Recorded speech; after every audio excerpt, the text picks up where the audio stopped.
Alfred. Alfred ni izina rihabwa umwana w'umuhungu. Rikomoka mu majambo y'ikidagi. Ele no kuvuga vyose hamwe na Fredo no kuvuga amahoro. Byose hamwe bikaba bisigura amahoro muri byose. Imyifato ya Alfred.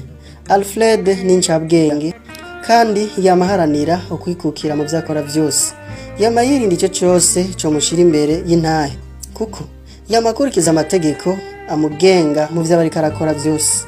Alfred ararema ibintu bishasha, yamaharanira kwiyungunganya no kuyobora abandi. Alfred ibishobisho byo biri hafi. Aragumya ibanga, ntavugaguzwa ahubwo arakora kuko asanzwe akunda cyane ibikorwa. Alfred ntakunda kwishira imbere. Alfred aratahura abandi ariko ntiyigera yemera ivyiyumviro by'abandi canke ngo abiha agaciro kuko yirinda kumera nk'uko abandi bameze.